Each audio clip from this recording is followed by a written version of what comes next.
the organizers. So I'm going to talk about robust DeepRL. As you can see, I also joined NVIDIA, so it's Technion and NVIDIA. We're going to talk today about the classical RL model, states, transitions, reward and actions. I think I don't need to introduce that. So in the classical approach, we know the state space, so we don't have Kathy's problem. We know the state space, we know the actions that are available to us, but as in most RL problems, we don't know the transitions nor the reward. And in this talk today, we're only going to talk about the classical discounted objective. Everything is simple, like nothing is unusual in terms of the reward function. And just, we know that our model is not correct. We know that it's not, in RL, it's never the right model, but we hope that it is useful. So today we're going to talk about what happens when you believe that your model is not correct, you believe that it changes with time, and you believe that you still want to do something about solving the problem at hand.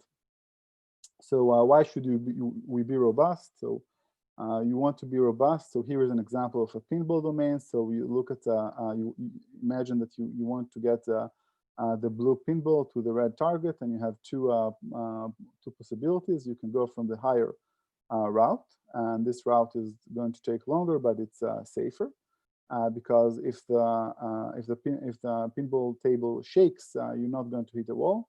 If you hit a wall, imagine that you go back to the previous point.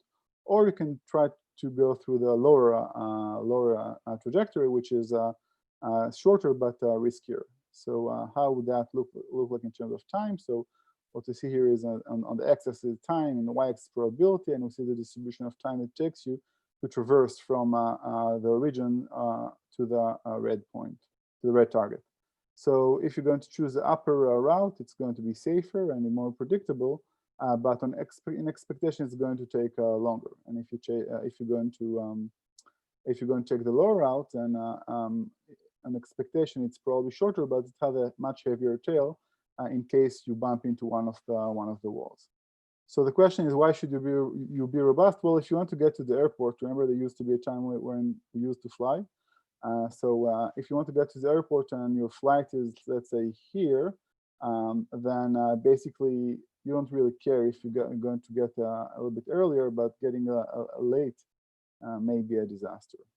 But let's talk a little bit about the meaning of robustness. So we see here two examples. So on the left, you see the big dog, and I'm sure you've seen the movies where somebody kicks it. This is basically there's maybe an abrupt disturbance, so somebody kicks the dog. Or maybe your model is just not exactly what you thought it would be. So here we see two neos, and one of them is a little bit larger than the other. So maybe the dimensions is wrong. Maybe something is not exactly what you thought it would be. So this is sort of more from motivation. Let's sort of identify the type of uncertainty that we want to solve. So one type of uncertainty is what is known as parameter uncertainty. So in parameter uncertainty, we want to find the policy that maximizes the performance under the worst possible model within a given set. So there are some parameters which I'm not exactly sure what they are, and I want to solve a particular this max-min problem. And if you like, you can think about it like as a game against nature. So I choose a policy pi. Nature is going to choose the most adversarial parameters within a given set, and this game is going to be played for in expectation, and that's going to be my return. So that's sort of the classical robust optimization, robust control objective, which is what we're going to talk about today. But before we talk about it, let's discuss two other types of uncertainties. The second type is what's known as risk, or we call it sometimes the inherent uncertainty. So here you have a look at cumulative reward. This is a random variable, and instead of looking at the expectation, you can look at some risk measure. For example, here we have the Markowitz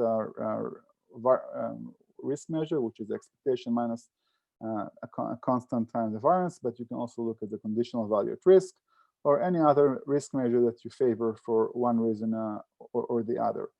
So this is a way to sort of explicitly protect against unluckiness within a single trajectory. So everything is known here, it's just that you're not looking for the expectation, but rather for something else. We're not going to talk about that today. And then there is a model uncertainty, which is perhaps the most interesting of the type of uncertainty, where we just don't know the models. So basically, there are several possible models that one of them may be the correct one, and you want to find the policy against the worst possible model. So this is not just parameters are unknown, but the model itself, or maybe even the model class, is not known. And that's sort of the frontier, I think, in terms of research. But we're not going to talk about it today as well. So why do we want to care about robustness? So we want to care about robustness when the cost of failure is high, like in the application that are mentioned here. And I want to mention something that the model is never known. So often you create the model from a few samples. So there really isn't a single model that is there. There is always some uncertainty unless you have a gazillion data points. And of course, we want scalability. That's why we're going to use deep learning. We want adaptivity. That's why we'll want to modify our uncertainty set as we go along. And we want accountability. I think it's important. An interesting point here is that robustness buys you accountability. So basically, if you want to explain why you failed, you can always say, we know it was out of the perimeters of the problem that I prepared to solve.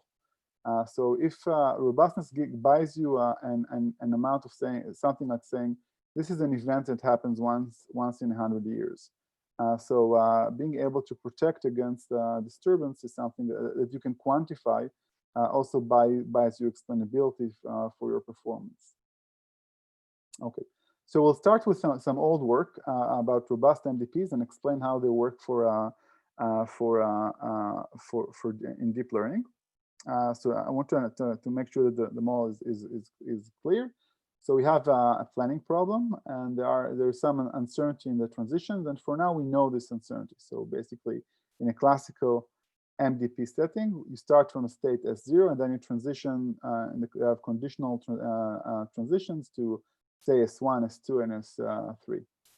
And we know that not knowing the parameters has potentially disastrous effect. There is this phenomena called uncertainty amplification that you make a mistake initially, then it's going to become to have a very significant effect as times go by. It may affect whatever you're going to see in the distant future, especially when the discount factor is large, close to 1.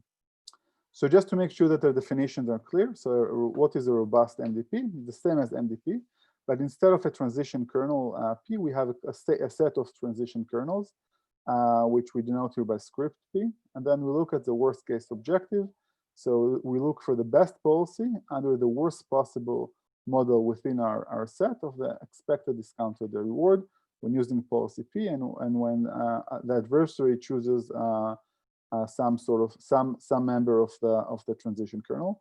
And some of you may say, well, this looks like a game. Well, indeed, it is a game between us, the maximizer, and nature, or adversary, who is a minimizer. Okay, so how do you solve such a problem? So when you can define the robust value function, and for a fixed policy, that would look like what's written in the equation here. So the value function is the infimum over all models of the expectation of the discounted return. And just to explain the difficulty here, so if you want to sample from pi, then basically you're not sure which transition, which is a transition you need to simulate. So suppose I'm using policy pi, and then given the action here, this is a conditional transition. So I'm not exactly sure what should I take from this set. There's in this case there are some confidence intervals, and I just don't know what exactly to do or how exactly to sample. And let's suppose that I transition to S3, and now I'll be in the same problem because I don't know exactly what is the condition probability of transitioning from S3 to S2, S4, and S5. It's within some set, and I can try to sample from it, but I'm not exactly sure from which set to sample.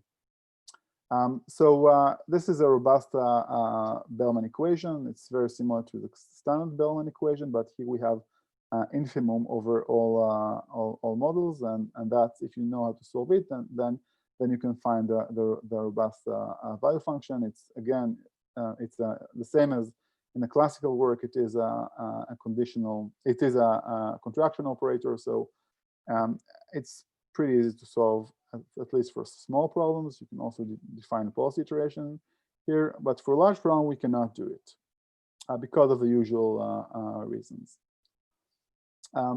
So let's look at a very simple approximation, a linear approximation for now. So let's suppose that I have some feature vector phi, and I'm using a simple linear approximation. So in this case, I want to assume that the value function is approximated as a multiplication of the features times w, and I want to find w.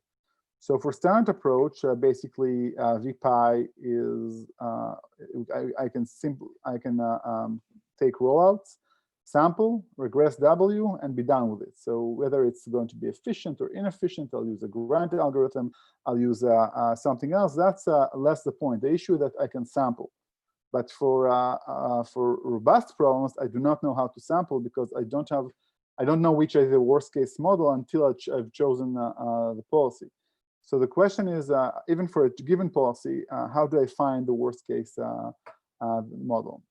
So I cannot regress W because there is an infimum here, and I don't know how to sample from the infimal, the worst case model. So so this is a bummer because we cannot use standard sampling approaches, but still we can use the age-old idea of bootstrapping. So let's explain how it would look here. Basically, I'm going to start from some initial weights, and I'm going to sample, say, n states. And the k plus 1 iteration, I'm going to assume that my model is perfect. If my model is perfect and I already have an estimate, which is great, then basically solving this worst case problem is like solving a standard MDP, but now the adversary is the one who's minimizing. So finding this infimum is not really difficult. It's just like solving, I mean, assuming that I know uncertainty set, this is an easy infimum. So basically, I can generate the regression targets, solving the infimum, assuming that my previous estimate was correct, solve for WK plus 1 just using your favorite method, say least squares, and iterate that forever. So basically, the algorithm is really about you sample endpoints, you modify your value function estimate, and then you sample another endpoints, modify your value function estimate, and so forth. So for at least the tabular cases, it sort of works. We get convergence and we get error bounds. And then what you can show is you can do policy improvement, and you can derive both a TD learning type algorithm that are based on having a robust error estimate, and a deep learning algorithm that is doing the same, and all of them are based on the same idea of bootstrapping. So basically assume that you're near the solution, even though you're not near the solution. And if you do that, things tend to work out. You can get error bounds when you're close to the solution, and if you're far from the solution, God help you. Basically, things are going to still work for you. So at this point, we thought that the problem is solved, but that it turned out that it's not quite solved. So there are two issues that were, at least for me, were very disturbing. And the first one is, how do I build an uncertainty set? So in the discussion we had so far, it was assumed that somebody gives me the uncertainty set.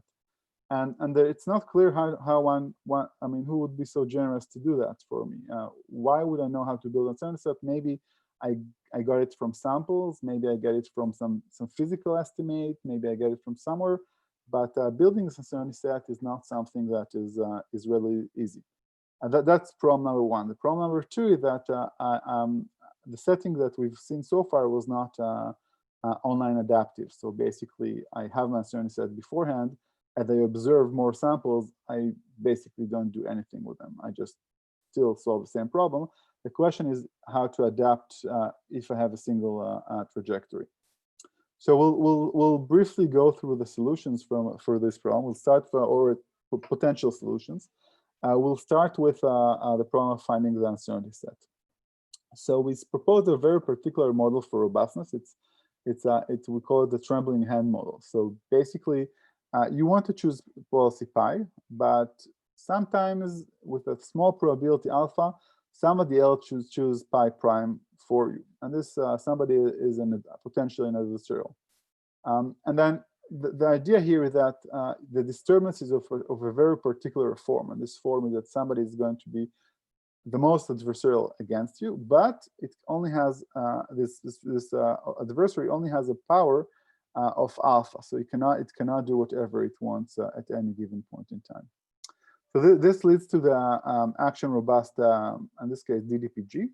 So it's an algorithm that looks like that. So you have an actor and a critic, like you have in usual actor critic algorithm and policy gradient algorithms, but you also have an adversary. And the adversary is doing the one-step greedy policy against your policy. And then everything is trained in this loop, whether it's the same scale or not the same scale, or whether it's, I mean, everything would work if you play with it enough. So and you can think about like a Nash equilibrium. So this is really what will happen here, is that you're going to get to a Nash equilibrium. You can prove it, at least for the Taylor case. And the idea that the adversary is trying to essentially make life as difficult as possible for you. Shie, if I can jump in just to understand the model quickly. I'm guessing that for this to make sense, the two policies get interleaved, right? So at every time step, your hand might tremble. Thank you. Right. So and every time step, your hand sort of may tremble, and at least for the simple model, that this happened with an IID probability alpha. Okay, so let's see some results here. This is those are Hopper and Walker from the well-known domains, and we see here the baseline and our approach. What we see here is a noise probability. So 0 means no noise. This is the deterministic problem. And the other axis is the relative mass. So 1 means the problem that is classically solved. So 0, 1 here is a standard problem, and say 0.2 and 0.7 mean the noise probability is 0.2 and the relative mass is 0.7. So you're not problem solving that you're trying to solve. And we compare the learned policy for the baseline and with AR DDPG. And we observe the following results. Yellow is good, red is bad.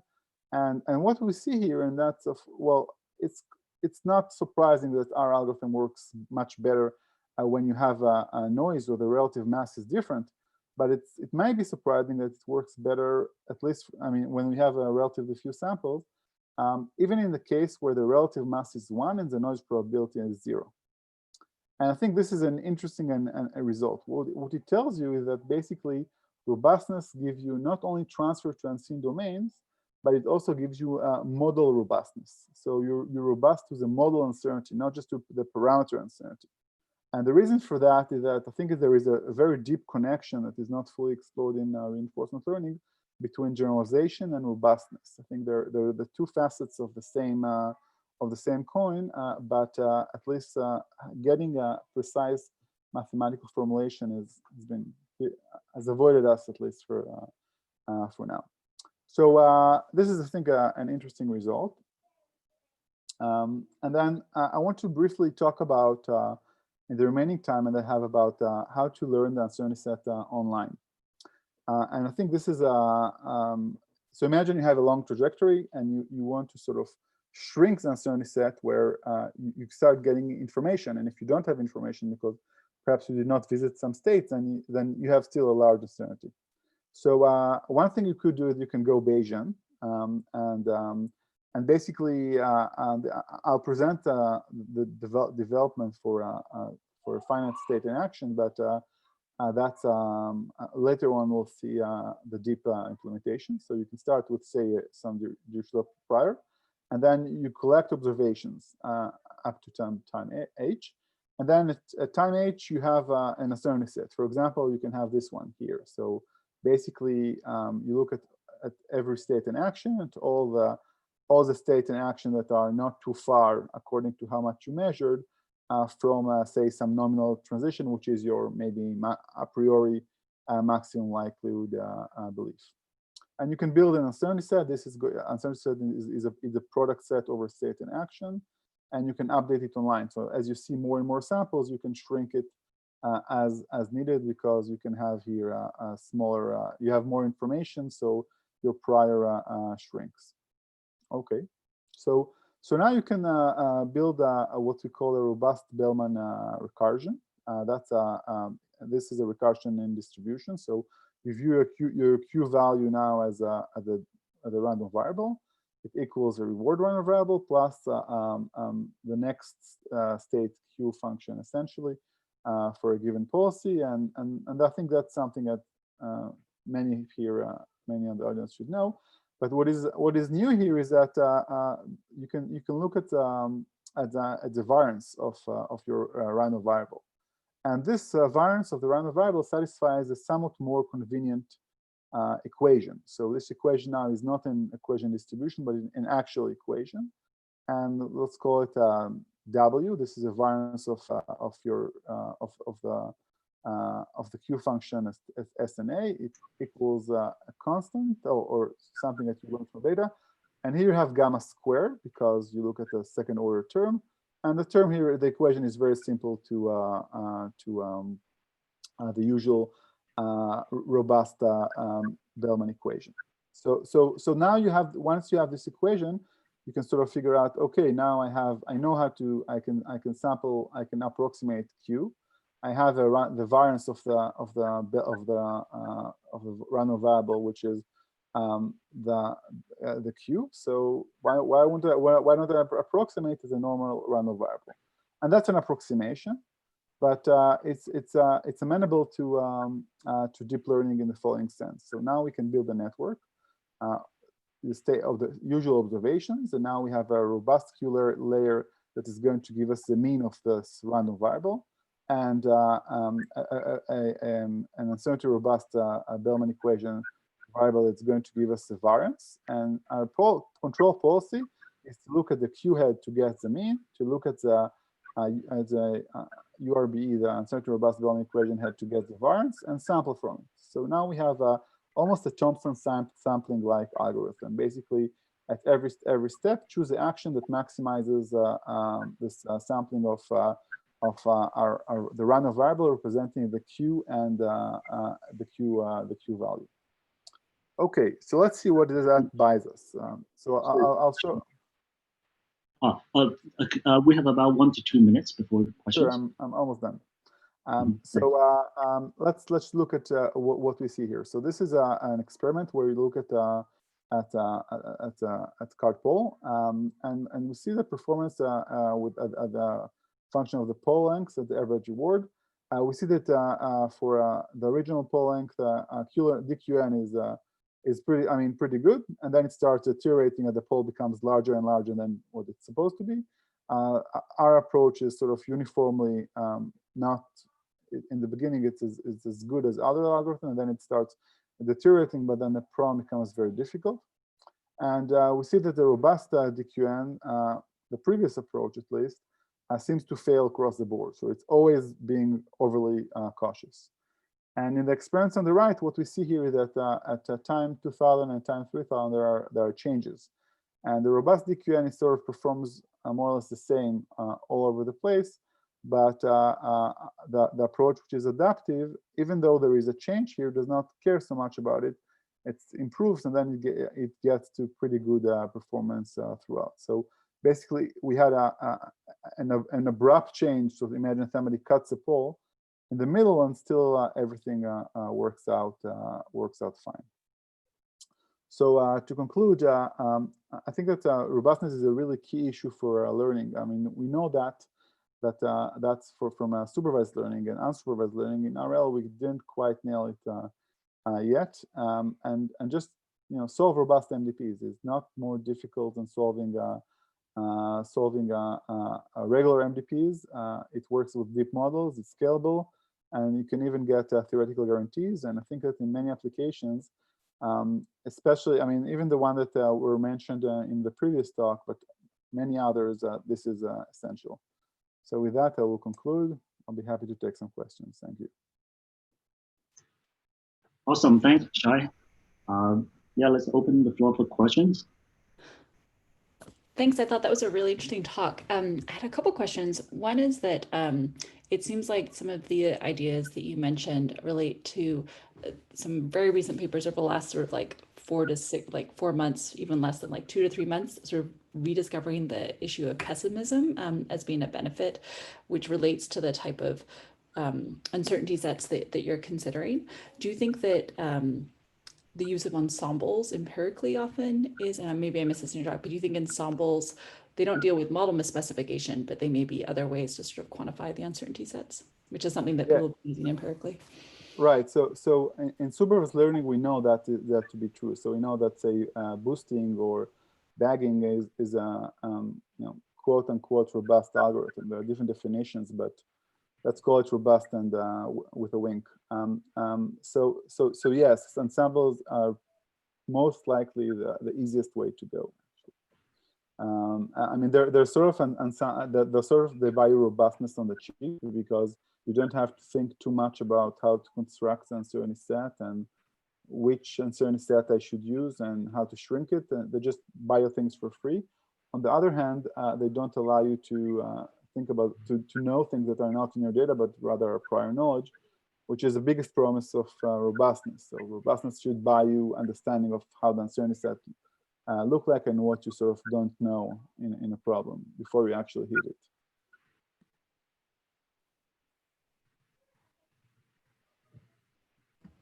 And then maybe if I could ask a quick follow-up, because I'm also really interested in this issue of model misspecification. Are there any recent papers you could, from your lab, that you could tell us about that is trying to tackle this? Because I think that's also one really big limitation of a lot of the work I've seen recently, including our own, in not handling that issue over the sets, over the models we're considering. So I think this is something we'll have to talk privately, but yeah, so this is something we've been actively working on. I don't know if any recent work that is published, but this is so just for everybody on the audience, the issue of model specification is really central because if I mean, specifying the model for an RL problem is often just too difficult, or we cannot do it, or maybe it's specified with multiple definitions, maybe sometimes an ODE is the right approach for a control problem. Sometimes they actually want to go to a state space model. And maybe there are other multiple agents. So this is central issues, but progress, theoretical progress at least, is not great. I'm afraid.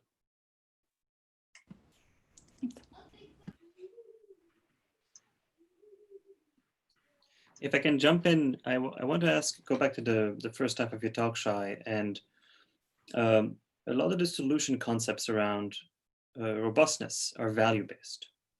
Right, but then especially when you were showing the iterative process with value function approximation, this seems like you would accrete error in a way that maybe isn't sufficient. So I'm wondering, actually, you talked about DDPG.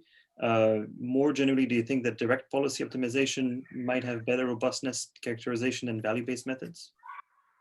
So the short answer is yes. I think so. I think that robust approaches that are policy-based are easier to handle. In value-based methods, the math is nicer, but then as much as we like math, it has to work eventually. So because you need to specify a lot more about uncertainty. Well, for DDPG or in general policy-based method, you can sort of learn the adversarial policy from data, and then that makes your life easier. Right, and you might imagine, coming back to Emma's point about model misspecification, it's a little bit easier to deal with that, right? You'll find the best policy in the class. That's probably okay. Right. Okay. So maybe this is maybe we have more questions when we can take this offline. Let's thank Shie again for the wonderful talk. This concludes the last session of the week-long deep reinforcement learning workshop. And for those who might have missed part of the workshop, all the sessions are recorded and available online. I would like to take this opportunity to thank all the speakers of the fantastic talks and the participants for joining us. Needless to say, the workshop would not have been possible without the excellent support from the Simons Institute and the organizations of the Theory of RL Work Program. I would also like to thank the workshop co-chair, Mark Bellman, for the tremendous work that makes the workshop a success. I have personally learned a lot from the workshop and hope you find it rewarding to generate new ideas for future research. Mark, do you have anything to share before we go? You've said everything so well, Li Hong. I think I must simply agree with you. There is still a Gather Town social today. I appreciate it's Friday afternoon or Friday late evening for some of our speakers. But if you want to join this is also open. Thank you very much. Thank you to all the speakers for speaking this week. Thanks, everybody. Yeah, thanks. Yeah, thanks again, everyone. See you.